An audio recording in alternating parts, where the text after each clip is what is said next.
रोज Putin के साथ सलाह मशवरा करने के बाद अपने चीनी नागरिकों को कुछ चार्टर्ड फ्लाइट्स में बाहर निकालने की कोशिश 10वें दिन पर करने वाला चीन अब यहां पर कह रहा है कि मैं मध्यस्थता करने को तैयार हूं।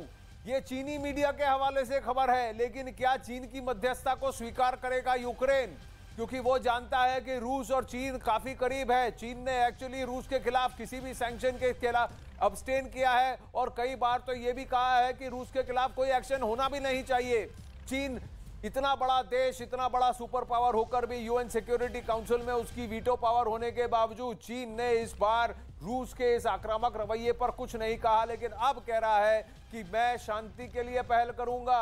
जो खुद आक्रांता है, जो जिसने खुद गलवान में गलत कदम उठाए, जो भारत की भूमि पर गंदी नजर बनाए रखा है, जो तिब्बत पर कब्जा करके बैठा है, ताइवान पर बार बार आक्रमण करता है, वो चीन जिसने हांगकांग को हथिया लिया, वो अब रूस और यूक्रेन के बीच मध्यस्थता करने की बात कर रहा है। वहीं यूक्रेन की राजधानी कीव पर कब्जा करने के लिए रूस ने हमला और तेज कर दिया है।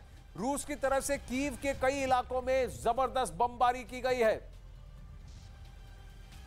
रूस की तरफ से दागे गए बमों ने वहां तबाही मचा दी। बमबारी की चपेट में आए एक मकान से आग की ऊंची लपटें उठती हुई नजर आईं, जबकि कई और घरों से भी धुआं उठता दिखा। इस बीच वहां लगातार बम धमाकों और फायरिंग की आवाज भी सुनाई दी। रूसी सेना के हमले ने वहां पर सड़क पर खड़ी बसों को तहस नहस कर दिया। उनके शीशे टूटे हुए नजर आए। बमबारी से दहशत में आए लोगों ने पूरे इलाके को खाली कर दिया, जिसके बाद वहां दूर दूर तक सन्नाटा पसरा दिखाई दिया। अब वहीं रूस यूक्रेन युद्ध के बीच एक और बहुत बड़ी खबर आ रही है। अब व्लादिमीर पुतिन जल्द से जल्द कीव पर कब्जा करना चाहेंगे। उनका करीब 12 से 15 दिन का प्लान है। युद्ध नीति थी यूक्रेन पर पूरी तरह से हावी होने के लिए, और उसमें अगर खार्किव और कीव गिर जाते हैं, पूरी तरह से रूसी कब्जे में आ जाते हैं, तो ज़ेलेंस्की को घुटने टेकने पड़ेंगे। अब ये साफ हो चुका है कि नेटो देश प्रत्यक्ष रूप से नहीं लड़ेंगे।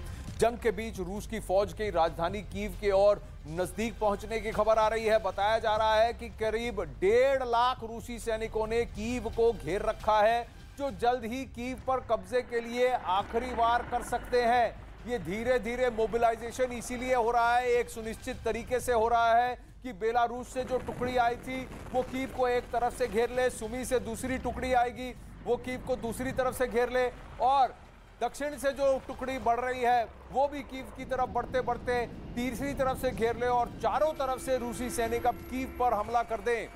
अब